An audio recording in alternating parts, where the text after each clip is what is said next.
Usain bolt की सच्ची कहानी। ये कहानी उसेन बोल्ट की है, जो एक छोटे से देश जमैका से उठकर पूरी दुनिया में सबसे तेज व्यक्ति के रूप में पहचान बना चुका है। बोल्ट ने अपनी कड़ी मेहनत, समर्पण और आत्मविश्वास से यह साबित कर दिया कि जब तक मन में दृढ़ संकल्प हो, कोई भी सपना असंभव नहीं होता। वह केवल एक धावक नहीं थे, बल्कि वह प्रेरणा के प्रतीक थे। इस कहानी में हम देखेंगे कि किस प्रकार उसने अपनी मेहनत, संघर्ष और आत्मविश्वास से सबसे बड़ी सफलता हासिल की और दुनिया के सामने ये साबित किया कि अगर मन में नियत सही हो तो कोई भी मुश्किल पार की जा सकती है। उसेन बोल्ट का जन्म 21 अगस्त 1986 को जमैका के एक छोटे से गांव ट्रेलेन में हुआ था। उसकी परिवार की आर्थिक स्थिति बहुत अच्छी नहीं थी। उनके माता पिता मामूली व्यापारी थे और बोल्ट का बचपन कठिनाइयों से भरा हुआ था। लेकिन बोल्ट को बचपन से ही खेलों में रुचि थी। खासतौर पर उसे दौड़ने का शौक था। वह हमेशा से ही दौड़ने में तेज था, लेकिन जमैका में हर बच्चा किसी न किसी खेल में अच्छा होता है, खासकर क्रिकेट और दौड़ने में। बोल्ट का सपना था कि वह एक क्रिकेट खिलाड़ी बने, लेकिन उसकी कड़ी मेहनत और प्राकृतिक क्षमता ने उसे एक अलग दिशा में ला दिया। बोल्ट का स्कूल जीवन और प्रारंभिक संघर्ष। बोल्ट के स्कूल जीवन में उसे दौड़ने में अच्छा प्रदर्शन करने का मौका मिला। उसने अपनी पहली प्रतियोगिता में ही अपनी क्षमता को साबित किया और सबको यह एहसास दिलाया कि वह कुछ बड़ा कर सकता है। लेकिन शुरू में उसकी दौड़ने की गति का स्तर उतना उत्कृष्ट नहीं था। इसके बावजूद उसकी कोशिशों में कभी कोई कमी नहीं थी। उसके कोच ग्लेन मिल्स ने उसे देखा और समझा कि बोल्ट में प्राकृतिक दौड़ने की क्षमता है, लेकिन उसे इसे और निखारने के लिए कड़ी मेहनत और अनुशासन की आवश्यकता थी। कोच ने उसे ट्रेनिंग देना शुरू किया और बोल्ट ने अपनी क्षमता को सही दिशा में लगाने का पूरा प्रयास किया। बोल्ट का शरीर लंबा और मजबूत था और उसकी लंबी कदमों की वजह से उसकी दौड़ने की क्षमता अद्वितीय थी। लेकिन उसे शुरू में कई बार असफलताओं का सामना भी करना पड़ा। कई बार वह प्रतियोगिताओं में हार गया, लेकिन उसने कभी हार नहीं मानी। 2002 में बोल्ट ने वर्ल्ड जूनियर चैंपियनशिप में 200 मीटर की दौड़ जीतकर पहली बार अपनी असली पहचान बनाई। यह उसकी पहली बड़ी जीत थी और इसके बाद उसकी ट्रेनिंग को एक नई दिशा मिली। इसके बाद 2003 में उसने जमैका नेशनल चैंपियनशिप में भी सफलता हासिल की और दुनिया को ये दिखा दिया कि बोल्ट में कुछ खास है। लेकिन असली सफलता 2008 में शुरू हुई, जब उसने बीजिंग ओलंपिक में 3 स्वर्ण पदक जीते। बोल्ट ने 100 मीटर, 200 मीटर और 4x100 मीटर रिले में गोल्ड मेडल जीतकर पूरी दुनिया को चौंका दिया। इस ओलंपिक के बाद बोल्ट को दुनिया का सबसे तेज आदमी के रूप में पहचाना जाने लगा। Beijing Olympic 2008। Beijing Olympic 2008 bolt के करियर का टर्निंग पॉइंट साबित हुआ। 100 मीटर की दौड़ में उन्होंने 9.69 सेकंड का समय लेकर नया विश्व रिकॉर्ड स्थापित किया और इसके बाद 200 मीटर में उन्होंने 19.30 सेकंड का रिकॉर्ड बनाकर भी दुनिया को हैरान कर दिया। इन जीतों के साथ वह सिर्फ ओलंपिक गोल्ड मेडलिस्ट ही नहीं, बल्कि एक रिकॉर्ड सेटिंग एथलीट बन गए। रिले रेस में भी जमैका ने गोल्ड मेडल जीता और बोल्ट की टीम का हिस्सा बनकर उन्होंने जमैका को गर्व महसूस कराया। हालांकि इस दौरान बोल्ट ने अपनी गति और तकनीक के साथ साथ अपनी मुस्कान और आत्मविश्वास से भी पूरी दुनिया का दिल जीत लिया। उनका मुस्कुराता चेहरा, दौड़ते वक्त उनकी सहजता और आत्मविश्वास लोगों को प्रेरित करता था। लंदन ओलंपिक 2012 और रियो ओलंपिक 2016। बीजिंग ओलंपिक के बाद बोल्ट की सफलता का सिलसिला जारी रहा। 2012 में लंदन ओलंपिक में उसने फिर से 100 मीटर, 200 मीटर और 4x100 मीटर रिले में स्वर्ण पदक जीते और इस प्रकार ओलंपिक के इतिहास में सर्वश्रेष्ठ धावक के रूप में अपनी छवि को और मजबूत किया। फिर 2016 में रियो ओलंपिक में उसने तीसरी बार 3 गोल्ड मेडल जीतकर अपने करियर को और ऊंचाइयों पर पहुंचाया। उसकी जीत के बाद वह एक अंतर्राष्ट्रीय सुपरस्टार बन गया और पूरी दुनिया में उसके नाम का डंका बजने लगा। बोल्ट की सफलता केवल उसके रनों के कारण नहीं थी, बल्कि उसकी मेहनत, समर्पण और मानसिकता के कारण थी। उसने बहुत सारे उतार चढ़ाव देखे थे, लेकिन उसने कभी हार नहीं मानी। 2009 में बोल्ट को एक बड़ी चोट का सामना करना पड़ा था, जिससे उसकी बहुत बड़ी प्रतियोगिता के लिए तैयारियां बाधित हुईं, लेकिन उसने इस चोट को भी अवसर के रूप में लिया। वह पूरी मेहनत से अपनी फिटनेस को फिर से हासिल करने में जुट गया और इस बीच उसके आत्मविश्वास और दृढ़ नायक बनने की कहानी ने उसे एक प्रेरणा का स्रोत बना दिया। 2017 में बोल्ट ने अपने करियर का अंत किया। ये खबर सुनकर पूरी दुनिया को दुख हुआ, क्योंकि वह स्पीड और ऊर्जा का प्रतीक बन चुके थे। लेकिन उनके बाद भी उनकी कहानी हमेशा लोगों के दिलों में रहेगी। आज वह एक आदर्श बन चुके हैं, जो ये सिखाते हैं कि कोई भी सपना केवल मेहनत और समर्पण से ही साकार हो सकता है। उनका जीवन ये साबित करता है कि अगर किसी के अंदर आत्मविश्वास और संघर्ष की भावना हो, तो वह अपनी मंजिल तक पहुंच सकता है, चाहे उसकी स्थिति कैसी भी हो। उसेन बोल्ट की कहानी यह बताती है कि अगर आप कठिनाइयों और असफलताओं से डरकर हार मानने के बजाय उनका सामना करते हैं, तो आप सफलता की ऊंचाइयों को छू सकते हैं। बोल्ट ने अपनी मेहनत, संघर्ष और आत्मविश्वास से यह सिद्ध किया कि इंसान अगर ठान ले तो वह किसी भी लक्ष्य को प्राप्त कर सकता है। उनकी सफलता का राज केवल दौड़ने की गति नहीं, बल्कि उनकी मानसिकता और आत्मविश्वास था। बोल्ट हमें ये सिखाते हैं कि किसी भी मुश्किल घड़ी में अगर आप खुद पर विश्वास रखें और मेहनत करें, तो आप किसी भी स्थिति से बाहर आ सकते हैं। माइकल फिलिप्स की सच्ची कहानी। माइकल फिलिप्स, जिनका नाम स्विमिंग की दुनिया में एक आदर्श बन चुका है, उनके जीवन की कहानी संघर्ष, समर्पण और महान कार्यक्षमता की मिसाल है। उन्होंने ओलंपिक में सबसे अधिक स्वर्ण पदक जीतने का रिकॉर्ड स्थापित किया और अपनी असाधारण सफलता से दुनिया भर के एथलीट्स के लिए प्रेरणा बन गए। लेकिन फिलिप्स की कहानी केवल जीतों की नहीं है, बल्कि यह एक ऐसे व्यक्ति की कहानी है जिसने अपनी परेशानियों और मानसिक स्वास्थ्य की चुनौतियों का सामना किया और उन्हें पार करके अपने सपनों को साकार किया। ये कहानी बताती है कि अगर किसी व्यक्ति में दृढ़ता और संघर्ष की भावना हो, तो वह किसी भी मुश्किल को पार कर सकता है। कहानी की शुरुआत।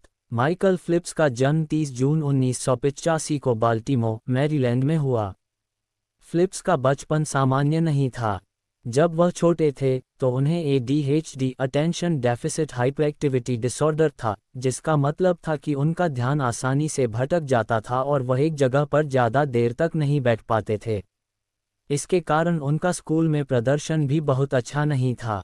साथ ही उनका परिवार भी बहुत साधारण था, लेकिन फिलिप्स की मां ने हमेशा उन्हें प्रोत्साहित किया और उनके सपनों को पूरा करने के लिए हर संभव मदद की। स्विमिंग में रुचि और संघर्ष। माइकल ने बचपन में ही स्विमिंग शुरू कर दी थी। स्विमिंग से उनका ध्यान केंद्रित रहता था और यह उन्हें मानसिक शांति प्रदान करता था। जब वह केवल 7 साल के थे, तो उनके कोच ने महसूस किया कि उनमें एक विशेष क्षमता है। धीरे धीरे फिलिप्स की स्विमिंग में रुचि बढ़ने लगी और उन्होंने अपने कोच के साथ कड़ी मेहनत शुरू कर दी। लेकिन स्विमिंग में उनकी शुरुआत आसान नहीं थी।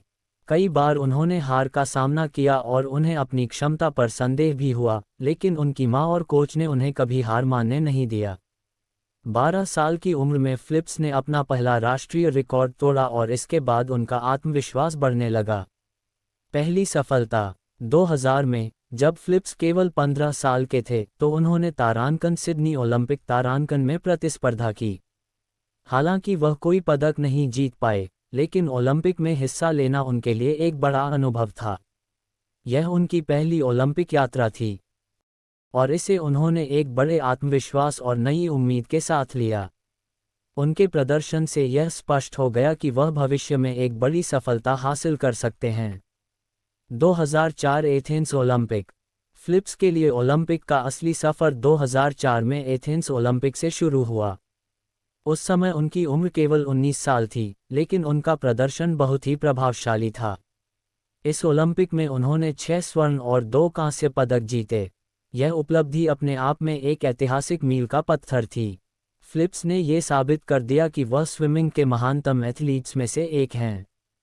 एथेंस ओलंपिक में फिलिप्स का प्रदर्शन केवल उनकी ताकत को ही नहीं, बल्कि उनके मनोबल को भी प्रदर्शित करता था। उन्होंने ये साबित कर दिया कि वह न केवल शारीरिक रूप से, बल्कि मानसिक रूप से भी एक मजबूत एथलीट हैं। 2008 बीजिंग ओलंपिक। 2004 में मिली सफलता के बाद फिलिप्स के लिए अगला बड़ा कदम 2008 में बीजिंग ओलंपिक था। इस बार उन्होंने पूरी दुनिया को चौंका दिया। उन्होंने 8 स्वर्ण पदक जीते, जो एक रिकॉर्ड था और जो अभी तक ओलंपिक के इतिहास में कोई भी स्विमर नहीं तोड़ सका था। इस ओलंपिक में फिलिप्स का प्रदर्शन न केवल उनकी शारीरिक क्षमता को दिखाता था, बल्कि उनकी मानसिक दृढ़ता और आत्मविश्वास का भी प्रतीक था। उन्होंने अपनी नाकामी को पार किया और जीत की ओर कदम बढ़ाए। फिलिप्स के इस अद्वितीय रिकॉर्ड ने उन्हें स्विमिंग का बेजोड़ नायक बना दिया। 2012 लंदन ओलंपिक। बीजिंग ओलंपिक के बाद फिलिप्स ने 2012 के लंदन ओलंपिक में भी अपनी प्रतिभा का लोहा मनवाया। इस बार उन्होंने 4 स्वर्ण और 2 रजत पदक जीते। 2012 ओलंपिक में उनकी सबसे बड़ी चुनौती मानसिक थकावट और शारीरिक दर्द था। कई एथलीटों के लिए ओलंपिक के बाद सफलता को बनाए रखना कठिन होता है, लेकिन फिलिप्स ने अपनी कड़ी मेहनत और आत्मविश्वास से यह साबित कर दिया कि वह दुनिया के सबसे अच्छे स्विमर है। 2016 रियो ओलंपिक और संन्यास। 2016 में रियो ओलंपिक में फिलिप्स ने 5 गोल्ड और 1 सिल्वर पदक जीते और अपने करियर को शानदार तरीके से समाप्त किया। यह ओलंपिक उनका आखिरी ओलंपिक था और इसके साथ उन्होंने स्विमिंग से संन्यास ले लिया। फिलिप्स का स्विमिंग करियर एक मिसाल बन चुका था। उन्होंने ओलंपिक में कुल 23 स्वर्ण पदक, 3 रजत और 2 कांस्य पदक जीतकर इतिहास रच दिया था। इस प्रकार वह अब तक के सबसे सफल ओलंपियन बने। फिलिप्स का मानसिक संघर्ष। फिलिप्स की कहानी केवल उनके स्विमिंग रिकॉर्ड के बारे में नहीं है, बल्कि यह उनके मानसिक संघर्ष के बारे में भी है। वह कई बार मानसिक रूप से तनावग्रस्त हुए और डिप्रेशन से भी जूझे। 2008 के ओलंपिक में उन्होंने अपनी भावनाओं को छिपाया और खुद को संयमित रखा, लेकिन कई बार उन्हें खुद से ही लड़ाई करनी पड़ी। फिलिप्स ने खुद स्वीकार किया कि उनका मानसिक संघर्ष उनके जीवन का सबसे कठिन हिस्सा था। उन्हें यकीन था कि अगर उन्होंने अपनी मानसिक स्वास्थ्य की देखभाल नहीं की होती, तो वह अपनी शारीरिक क्षमता को इतनी ऊंचाइयों तक नहीं ले जा पाते। उन्होंने इस संघर्ष से यह सीखा कि मानसिक और शारीरिक दोनों रूपों में मजबूत होना आवश्यक है। इसके बाद फिलिप्स ने मानसिक स्वास्थ्य पर काम करना शुरू किया और अपनी परेशानियों से बाहर निकलने के लिए उपाय अपनाए। माइकल फिलिप्स का जीवन का संदेश। माइकल फिलिप्स की कहानी यह सिखाती है कि असफलताओं और संघर्षों के बावजूद अगर किसी व्यक्ति में खुद पर विश्वास और आत्मविश्वास हो, तो वह किसी भी स्थिति को बदल सकता है। उन्होंने अपनी कठिनाइयों, मानसिक संघर्षों और शारीरिक चुनौतियों के बावजूद अपने सपनों को साकार किया और दुनिया को ये दिखाया कि जीत केवल शारीरिक क्षमता से नहीं, बल्कि मानसिक दृढ़ता और संघर्ष से हासिल होती है। फिलिप्स ने हमेशा अपने जीवन में सबसे महत्वपूर्ण चीज़ यह मानी कि आप जितना मेहनत करेंगे उतना ही अच्छा परिणाम मिलेगा।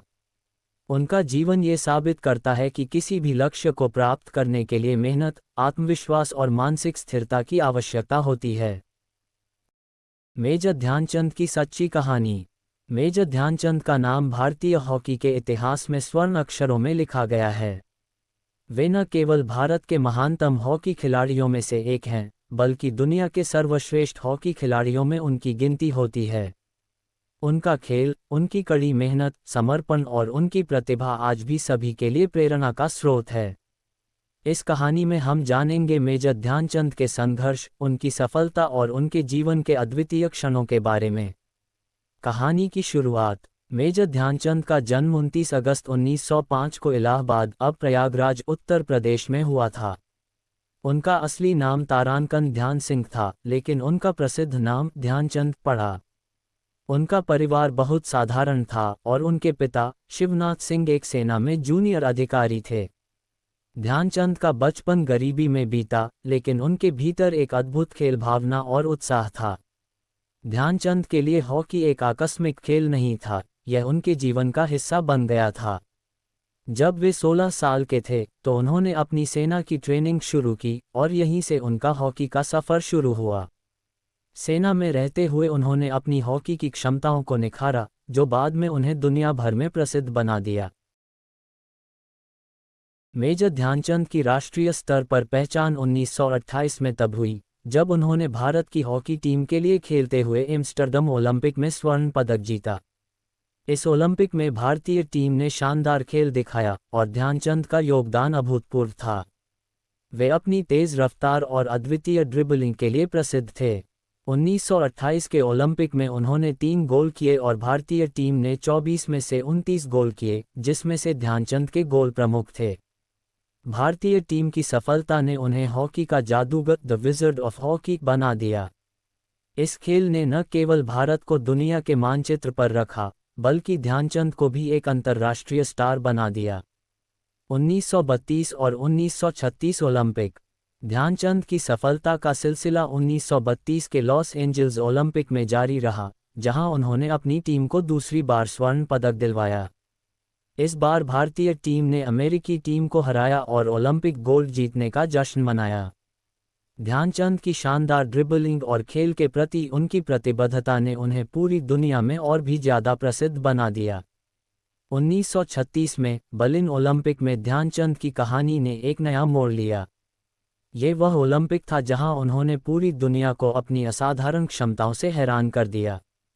बर्लिन ओलंपिक में भारतीय हॉकी टीम ने लगातार 3 स्वर्ण पदक जीते थे। इस ओलंपिक के दौरान ध्यानचंद ने विरोधी टीमों के खिलाफ इतने शानदार गोल किए कि उनके प्रदर्शन ने हिटलर को भी प्रभावित किया।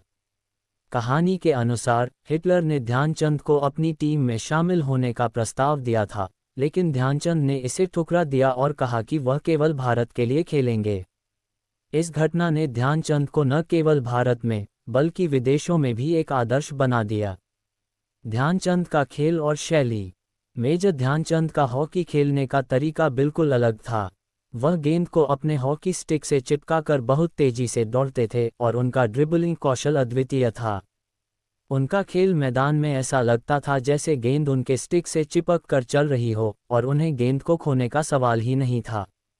उनकी तेज दौड़, मापदंड से अधिक सटीक गोल और विरोधियों के लिए उनका अविश्वसनीय कौशल उन्हें एक अद्वितीय खिलाड़ी बनाता था। ध्यानचंद का मानना था कि उनकी सफलता केवल उनकी तकनीक नहीं, बल्कि उनकी मानसिकता और अनुशासन की वजह से थी। उन्होंने खुद को मानसिक और शारीरिक रूप से तैयार किया और पूरे दिल से हर मैच में भाग लिया। उनका ये समर्पण और प्यार खेल के प्रति आज भी नए खिलाड़ियों को प्रेरित करता है। ध्यानचंद का जीवन के प्रति दृष्टिकोण। मेजर ध्यानचंद ने अपनी पूरी जिंदगी हॉकी को समर्पित कर दी थी। उन्होंने न केवल खेल में बल्कि जीवन में भी अनुशासन और कड़ी मेहनत को अपनाया। उनका मानना था कि सफलता प्राप्त करने के लिए निरंतर मेहनत और संघर्ष जरूरी है। जब लोग उनसे उनके हॉकी के जादू के बारे में पूछते थे तो वह हमेशा कहते थे, मैंने कभी अपने खेल में कोई जादू नहीं देखा, मैंने जो भी किया वह केवल कड़ी मेहनत और अभ्यास का परिणाम था। उनका यह विचार आज भी युवा खिलाड़ियों के लिए प्रेरणा है। अंतिम दिनों में संघर्ष और सम्मान। मेजर ध्यानचंद का जीवन सिर्फ खेल के मैदान तक सीमित नहीं था। अपने खेल करियर के बाद उन्होंने भारतीय सेना में मेजर के पद पर कार्य किया और उन्होंने भारत के राष्ट्रीय खेलों में अपनी भूमिका निभाई। लेकिन उनके बाद के वर्षों में उनके योगदान को सही रूप से पहचाना नहीं गया। हालांकि उन्हें कई सम्मान और पुरस्कार मिले, जैसे कि पद्म भूषण 1956, लेकिन उनके योगदान को राष्ट्रीय स्तर पर हमेशा उचित सम्मान नहीं मिला। उनकी मृत्यु 3 दिसंबर 1979 को हुई और आज भी उनकी यादें भारतीय खेलों में जीवित हैं। उनकी जयंती 29 अगस्त को राष्ट्रीय खेल दिवस के रूप में मनाई जाती है और इस दिन को भारतीय खेलों को बढ़ावा देने के लिए समर्पित किया जाता है। ध्यानचंद का जीवन का संदेश। मेजर ध्यानचंद की कहानी हमें ये सिखाती है कि किसी भी खेल में सफलता प्राप्त करने के लिए केवल प्रतिभा नहीं, बल्कि कड़ी मेहनत, अनुशासन और समर्पण की आवश्यकता होती है। उनका जीवन ये साबित करता है कि किसी भी लक्ष्य को पाने के लिए न केवल शारीरिक बल्कि मानसिक रूप से भी मजबूत होना पड़ता है। उनकी कहानी यह बताती है कि यदि आप अपने सपनों को पूरा करने के लिए पूरी मेहनत और ईमानदारी से काम करें, तो कोई भी बाधा आपको आपके लक्ष्य तक पहुंचने से रोक नहीं सकती। मेजर ध्यानचंद का योगदान केवल हॉकी तक सीमित नहीं था, उन्होंने भारतीय खेलों को पूरी दुनिया में सम्मान दिलाया और अपने जीवन से यह संदेश दिया कि खेल के जरिए हम अपने देश का नाम रोशन कर सकते हैं। उद्धरण चिन्ह, उद्धरण चिन्ह, उद्धरण चिन्ह। कहानी का नाम, मिल्खा सिंह की सच्ची कहानी। मिल्खा सिंह, जिनका नाम भारतीय खेलों में स्वर्ण अक्षरों में लिखा गया है, एक ऐसे व्यक्ति का उदाहरण है जिनकी संघर्षमय जीवन यात्रा और कठिन परिश्रम ने उन्हें न केवल भारत में बल्कि दुनिया भर में एक पहचान दिलाई। उन्हें फ्लाइंग सिख के नाम से भी जाना जाता है, क्योंकि उन्होंने अपनी तेज दौड़ और संघर्षों से यह साबित किया कि आत्मविश्वास और मेहनत से कोई भी मुश्किल आसान हो सकती है। ये कहानी उस महान एथलीट की है जिन्होंने गरीबी, युद्ध और व्यक्तिगत त्रासदियों के बावजूद अपनी मेहनत और दृढ़ संकल्प से असाधारण सफलता प्राप्त की। कहानी की शुरुआत। मिल्खा सिंह का जन्म 20 अक्टूबर 1935 को पाकिस्तान के गोविंदपुर गांव में हुआ था। उनका बचपन बहुत ही कठिन था क्योंकि उनके परिवार को विभाजन के समय भारी संघर्षों का सामना करना पड़ा। मिल्खा का बचपन भारत-पाकिस्तान विभाजन की त्रासदी के साथ जुड़ा था, जब उन्होंने अपनी आंखों से अपने परिवार को बर्बाद होते हुए देखा। पाकिस्तान में रहकर वे युद्ध और हिंसा के दृश्य से बचते हुए भारत चले आए थे। विभाजन के दौरान उन्होंने अपनी माता-पिता को खो दिया और अपने परिवार के अन्य सदस्यों के साथ भारत में शरण ली। ये शारीरिक और मानसिक रूप से बहुत कठिन समय था, लेकिन इसने मिल्खा के अंदर एक मजबूत आत्मविश्वास और संघर्ष की भावना पैदा की। भारत में आकर मिल्खा सिंह के लिए जीवन एक नई चुनौती बन गया। उनका पालन पोषण बहुत गरीबी में हुआ। वह एक छोटे से गांव में अपने परिवार के साथ रहते थे। स्कूल के दिनों में वह शारीरिक रूप से कमजोर थे और उनका ध्यान पढ़ाई से ज़्यादा खेलकूद में था। मिल्खा को शुरू से ही दौड़ने में दिलचस्पी थी, लेकिन उनके पास उचित कोचिंग और संसाधनों की कमी थी। मिल्खा के लिए शुरुआत आसान नहीं थी। वह हर दिन कठिन मेहनत करते, लेकिन उनका आत्मविश्वास और अपनी कठिनाइयों को पार करने की चाहत बढ़ती जा रही थी। मिल्खा का जीवन एक उदाहरण था कि कैसे एक व्यक्ति अपने परिवेश और परिस्थितियों से ऊपर उठकर महानता हासिल कर सकता है। सेना में भर्ती और दौड़ में प्रवेश। मिल्खा सिंह के जीवन में एक महत्वपूर्ण मोड़ तब आया जब उन्होंने भारतीय सेना में भर्ती होने का फैसला किया। सेना में रहते हुए उन्हें दौड़ने का एक नया अवसर मिला। यहाँ उन्हें अपनी दौड़ने की क्षमता को निखारने का मौका मिला और उन्होंने अपनी मेहनत से वहाँ भी अपनी पहचान बनाई।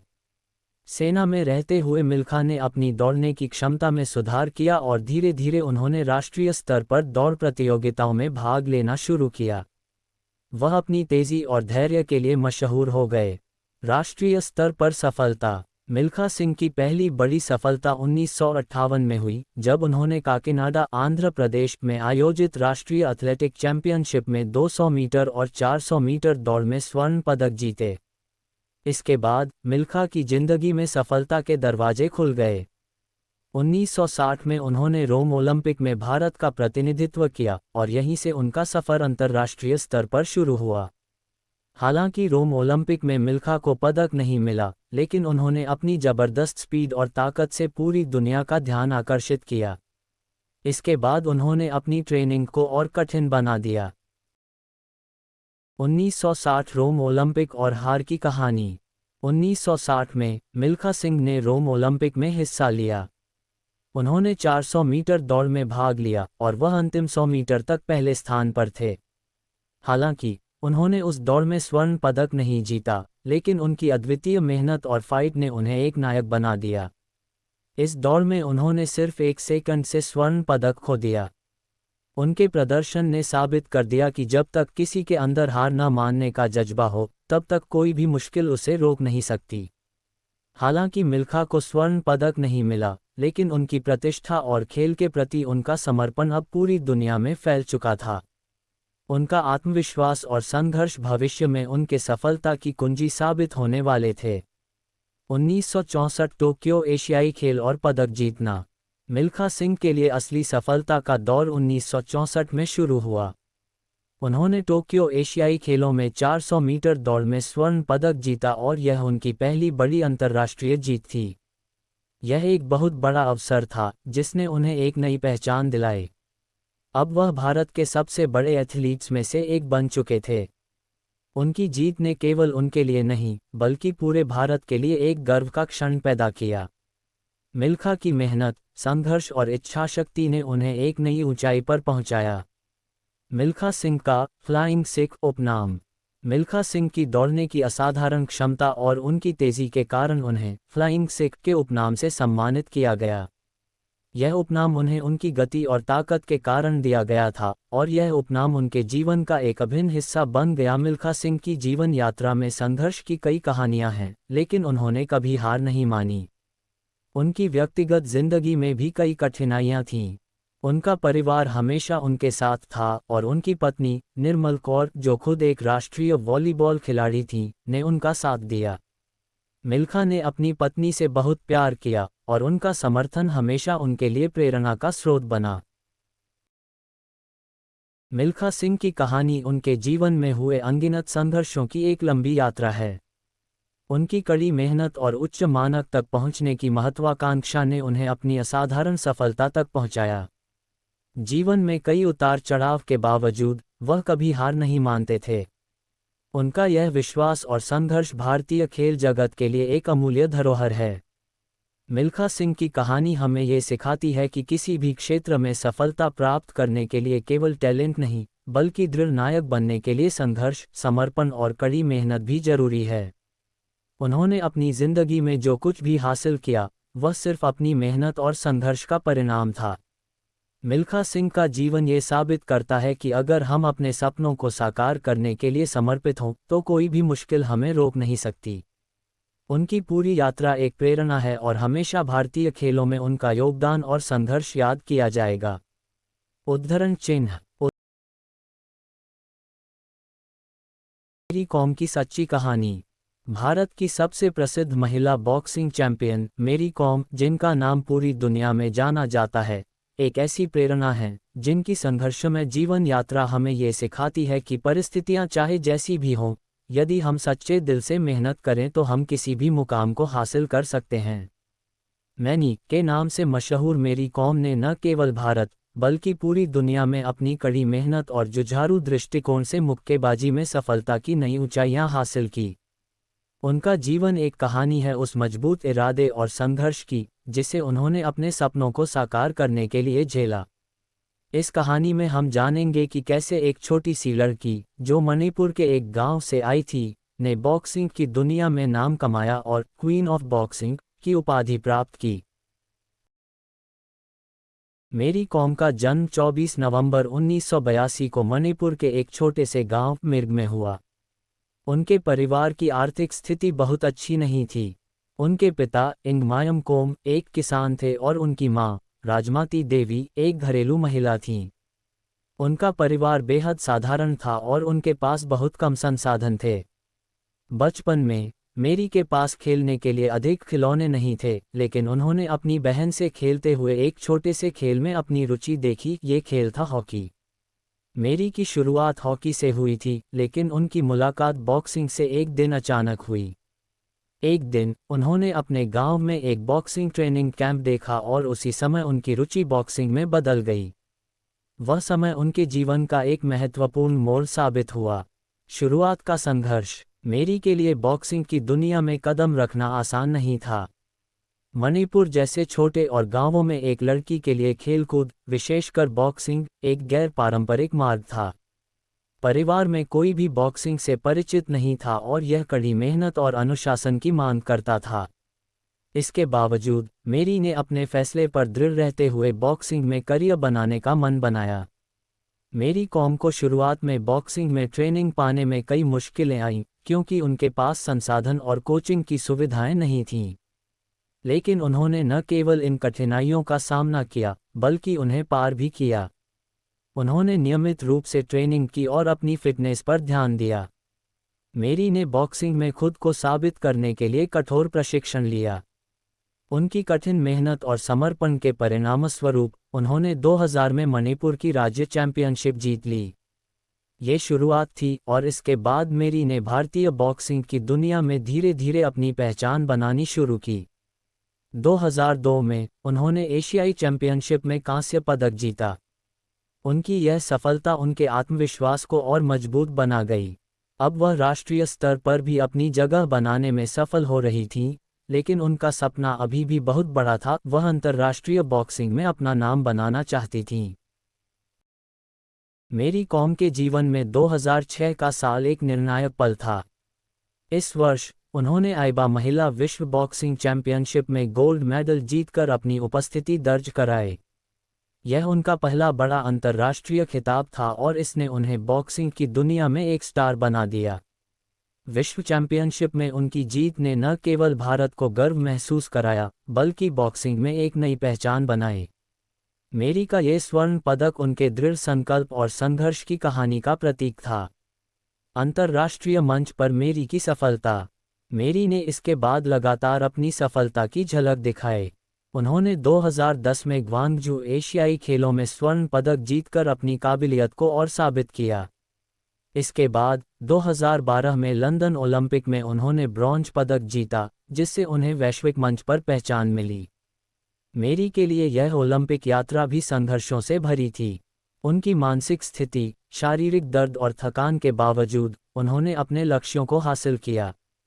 ओलंपिक में ब्रॉन्ज मेडल जीतने के बाद वह भारतीय खेलों में एक सम्मानजनक स्थान पर आ गईं। नारी सशक्तिकरण की मिसाल। मेरी कॉम केवल एक महान खिलाड़ी नहीं थीं, बल्कि उन्होंने नारी सशक्तिकरण के लिए भी एक प्रेरणा की मिसाल पेश की।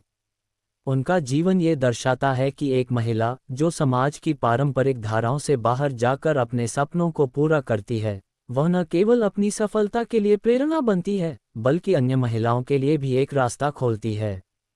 मेरी कॉम ने बॉक्सिंग में जीत के बाद भी अपने संघर्षों का रास्ता नहीं छोड़ा।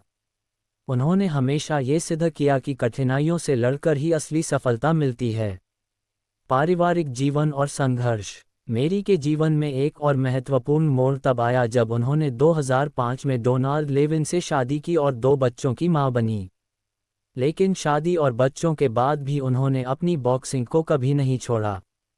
उनकी यह यात्रा और संघर्ष केवल उनके खेल तक सीमित नहीं थे, बल्कि उनके पारिवारिक जीवन में भी कई चुनौतियां थीं।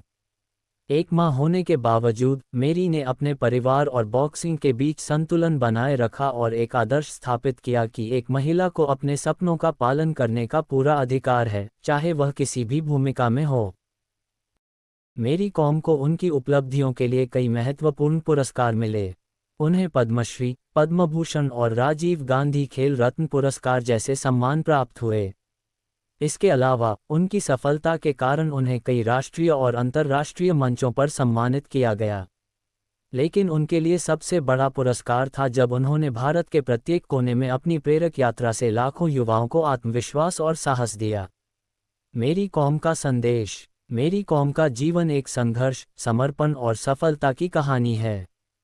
उनका कहना है, आपके सामने अगर कोई बड़ा लक्ष्य हो तो उस लक्ष्य को पाने के लिए मेहनत और समर्पण से काम करना चाहिए। कोई भी मुश्किल आपको सफलता पाने से रोक नहीं सकती। उनकी कहानी यह बताती है कि अपने लक्ष्य की ओर बढ़ने के लिए किसी भी स्थिति से समझौता नहीं करना चाहिए। उनका जीवन ये सिखाता है कि यदि आपके पास इच्छा शक्ति हो, तो आप अपने सपनों को साकार कर सकते हैं। मेरी कॉम के जीवन का हर पहलू संघर्ष, मेहनत और सफलता से भरा हुआ है। उन्होंने साबित किया कि न केवल खेल, बल्कि जीवन के हर क्षेत्र में महिलाओं को समान अवसर मिलने चाहिए और वे किसी भी क्षेत्र में पुरुषों से पीछे नहीं हैं। उनकी कहानी हर युवा लड़की के लिए एक प्रेरणा है, जो अपने सपनों को पूरा करने के लिए संघर्ष करना चाहती है। मेरी कॉम ने न केवल बॉक्सिंग में उत्कृष्टता हासिल की, बल्कि एक सशक्त महिला के रूप में समाज में अपनी जगह बनाई। उनका जीवन ये दिखाता है कि जब आत्मविश्वास और कठिन मेहनत हो, तो कोई भी सपना पूरा हो सकता है।